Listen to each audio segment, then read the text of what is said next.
നിലവിലുള്ള ദേശീയപാത 966 അല്ലെങ്കിൽ NH 966 ഒരു രാത്രി യാത്രയാണ് ഇപ്പോൾ നിങ്ങൾ കാണുന്നത് കേട്ടോ. നമ്മൾ പാലക്കാട് നിന്ന് മണ്ണാർക്കാട് വരെയുള്ള ഒരു യാത്ര.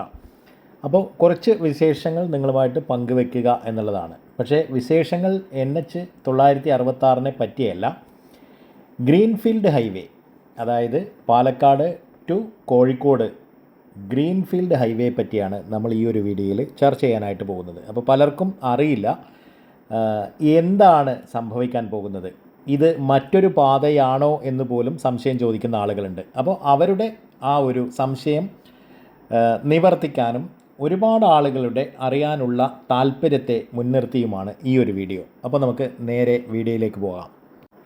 അപ്പോൾ മുൻപ് NH 213 എന്ന പേരിൽ അറിയപ്പെട്ടിരുന്ന ദേശീയപാത ഏകദേശം 125 കിലോമീറ്ററുകൾ ദൂരം കടന്നു പോകുന്ന പ്രധാന സ്ഥലങ്ങൾ പാലക്കാട്, മുണ്ടൂര്, മണ്ണാർക്കാട്, പെരിന്തൽമണ്ണ, മലപ്പുറം, കൊണ്ടോട്ടി, രാമനാട്ടുകര, കോഴിക്കോട്.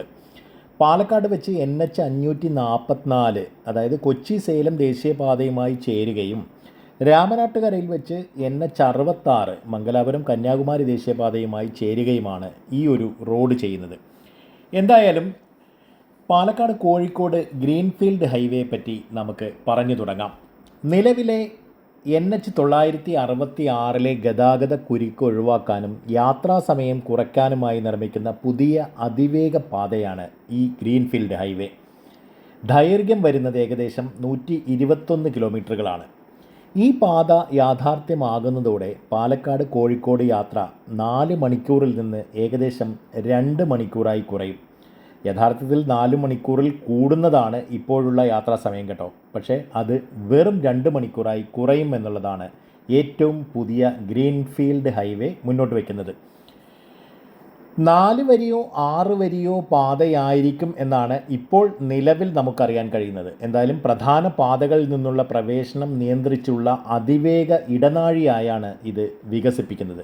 ഈ പദ്ധതി മണ്ണാർക്കാട് താലൂക്കിലെ കുമരമ്പത്തൂർ, വാലിപ്പടി, കോട്ടോപ്പാടം, മണ്ണാർക്കാട് 1 തുടങ്ങിയ വില്ലേജുകളിലൂടെ കടന്നു പോകുന്നുണ്ട്. വന്യജീവികളുടെ സുരക്ഷയ്ക്കായി മണ്ണാർക്കാട് മേഖലയിൽ പ്രത്യേക അടിപ്പാതകൾ നിർമ്മിക്കാനും തീരുമാനിച്ചിട്ടുണ്ട്. എന്തായാലും കേരളത്തിൻ്റെ ഭാവി വികസനത്തിൽ നിർണായകമായ പങ്ക് വഹിക്കാൻ പോകുന്ന ഒരു അടിസ്ഥാന സൗകര്യ വികസന പദ്ധതിയെക്കുറിച്ചാണ് നമ്മൾ സംസാരിച്ചുകൊണ്ടിരിക്കുന്നത്.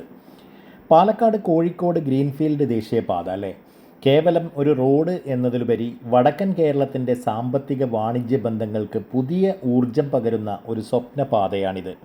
നിലവിലെ ദേശീയപാത 966 ഗതാഗത കുരുക്കാണ് ഈ ഒരു പുതിയ പാതയുടെ ആവശ്യകതയ്ക്ക് ഏറ്റവും വലിയ കാരണം. ഈ മലപ്പുറം, പെരിന്തൽമണ്ണ, കൊണ്ടോട്ടി തുടങ്ങിയ തിരക്കേറിയ നഗരങ്ങളിലൂടെ കടന്നു പോകുന്നതിനാൽ ഈ ഒരു NH 966 യാത്ര എന്ന് പറയുന്നത് ദുരിതപൂർണമാണെന്ന് പറയാതെ വയ്യ. ഈ പുതിയ ഗ്രീൻഫീൽഡ് ഹൈവേ തിരക്കേറിയ നഗരങ്ങളെ പൂർണ്ണമായും ഒഴിവാക്കുന്നു എന്ന് നമ്മൾ പറഞ്ഞു കഴിഞ്ഞു. ജനവാസ മേഖല കുറഞ്ഞ പ്രദേശങ്ങളിലൂടെ പുതിയ അലൈൻമെൻറ്റിലൂടെയാണ് ഈ പുതിയ ഗ്രീൻഫീൽഡ് ഹൈവേ കടന്നു പോകുന്നത്.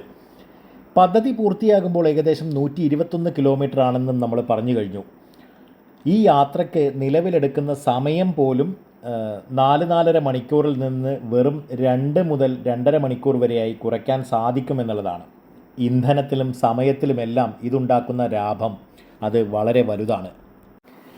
എന്തായാലും 121 കിലോമീറ്റർ നീളമുള്ള ഈ പാത 4 വരി പാതയാണ് എന്നാണ് ഇപ്പോൾ നമുക്ക് ഉറപ്പിച്ച് പറയാനാവുക. അത് 6 വരിയായിട്ട് നിർമ്മിക്കാൻ ആവശ്യമായ സ്ഥലം കൂടി എടുത്തിട്ടുണ്ടെന്നൊക്കെയാണ് അറിയുന്നത്.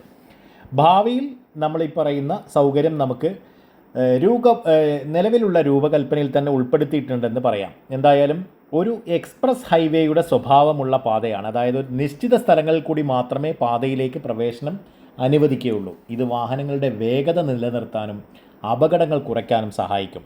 ആധുനിക ദേശീയപാതകളുടെ എല്ലാ സുരക്ഷാ സംവിധാനങ്ങളും ഇതിലുണ്ടാകും. മീഡിയനുകൾ, ക്രാഷ് ബാരിയറുകൾ, ആവശ്യമായ സ്ഥലങ്ങളിൽ മേൽപ്പാലങ്ങളും അടിപ്പാതകളും കൂടാതെ അപകടരഹിത യാത്ര ഉറപ്പാക്കാനുള്ള ട്രാഫിക് മാനേജ്മെൻറ്റ് സംവിധാനങ്ങളും ഉൾപ്പെടുത്തും. പാലക്കാട് കൊഴിഞ്ഞാമ്പാറയിൽ നിന്ന് തുടങ്ങി മലപ്പുറം ജില്ലയിലെ കുറഞ്ഞ ജനസാന്ദ്രതയിലുള്ള മേഖലകളിലൂടെ കടന്ന് കോഴിക്കോട് രാമനാട്ടുകരയിൽ എത്തിച്ചേരുന്ന രീതിയിലാണ് ഇതിൻ്റെ രൂപരേഖ. ഈ സുപ്രധാന പദ്ധതി പൂർത്തിയാക്കുന്നതിൽ കേന്ദ്ര സംസ്ഥാന സർക്കാരുകൾ വഹിക്കുന്ന പങ്ക് നിർണായകമാണ്. ഇതൊരു ദേശീയപാത പദ്ധതിയാണെങ്കിലും സംസ്ഥാന സർക്കാരിൻ്റെ അകൈതവമായ പിന്തുണ ഈ ഒരു പദ്ധതിക്കുണ്ട്. പാതയുടെ നിർമ്മാണ ചെലവ് പൂർണ്ണമായും വഹിക്കുന്നത് കേന്ദ്ര ഉപരിതല ഗതാഗത മന്ത്രാലയത്തിന് കീഴിലുള്ള ദേശീയപാത അതോറിറ്റിയാണ്. ഭാരത് മാല പരിയോജനയുടെ ഭാഗമായാണ് ഇതിന് പണം അനുവദിച്ചിരിക്കുന്നത്. പാതയുടെ രൂപകൽപ്പന, ടെൻഡർ നടപടികൾ, സാങ്കേതിക മേൽനോട്ടം, നിർമ്മാണ കരാറുകൾ എന്നിവയെല്ലാം NHAIAയുടെ ചുമതലയാണ്. ഒരു ദേശീയപാത പദ്ധതിക്ക് ആവശ്യമായ ഭൂമി ഏറ്റെടുക്കുന്നതിൽ സംസ്ഥാന സർക്കാരിനാണ് പ്രധാന പങ്ക് വഹിക്കാനുള്ളത്. കേന്ദ്ര നിയമമനുസരിച്ച് ദേശീയപാതകൾക്കുള്ള ഭൂമി ഏറ്റെടുക്കലിൻ്റെ ചെലവ് പൊതുവെ കേന്ദ്രമാണ് വഹിക്കുന്നതെങ്കിലും കേരളത്തിൽ ഭൂമി ഏറ്റെടുക്കൽ വേഗത്തിലാക്കാനും സുഗമമാക്കാനും വേണ്ടി ഭൂമി ഏറ്റെടുക്കലിൻ്റെ 25% ചെലവ് സംസ്ഥാന സർക്കാരാണ് വഹിക്കുന്നത്. ഇത് പദ്ധതി വേഗത്തിൽ മുന്നോട്ട് കൊണ്ടുപോകാൻ സഹായിക്കുന്ന ഒരു നിർണായക തീരുമാനമായിരുന്നു. ജില്ലാ തലത്തിലും സംസ്ഥാന തലത്തിലും കളക്ടർമാരുടെ നേതൃത്വത്തിൽ പ്രത്യേക ഉദ്യോഗസ്ഥരെ നിയോഗിച്ച് ഭൂമി ഏറ്റെടുക്കൽ പ്രക്രിയയ്ക്ക് വേഗതയും സുതാര്യതയും ഉറപ്പാക്കുന്നതും സംസ്ഥാന സർക്കാരാണ്. 95% ഭൂമി ഏറ്റെടുക്കലും പൂർത്തിയാക്കിയത് ഈ ഏകോപനം കൊണ്ടാണ്.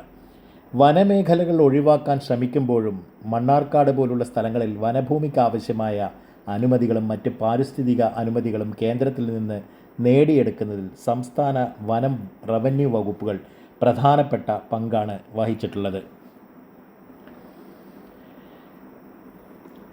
പുതിയ അലൈൻമെൻ്റ് ആയതുകൊണ്ട് തന്നെ നിരവധി ആളുകൾക്ക് ഭൂമി നഷ്ടപ്പെട്ടു. ഇത് പലയിടത്തും പ്രതിഷേധങ്ങൾക്കും നിയമപരമായ തടസ്സങ്ങൾക്കും കാരണമായി. എന്നാൽ രാജ്യത്തെ തന്നെ ഏറ്റവും ഉയർന്ന നഷ്ടപരിഹാര തുക നൽകിക്കൊണ്ട് സർക്കാരുകൾ ഈ വെല്ലുവിളിയെ മറികടന്നു. സമയബന്ധിതമായി പണം വിതരണം ചെയ്തത് പദ്ധതിയുടെ സ്വീകാര്യത വർദ്ധിപ്പിച്ചു. ഈ ഒരൊറ്റ നടപടിയിലൂടെ കോടീശ്വരന്മാരായ ഒരുപാട് സാധാരണക്കാരെ നമുക്ക് കാണാനാവും.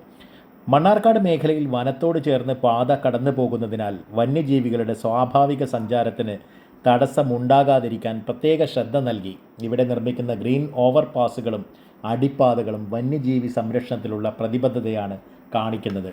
അത് വളരെ നല്ലൊരു കാര്യമാണല്ലേ. പാലക്കാട് കോഴിക്കോട് ഗ്രീൻഫീൽഡ് ഹൈവേ വെറുമൊരു റോഡ് നിർമ്മാണമല്ല.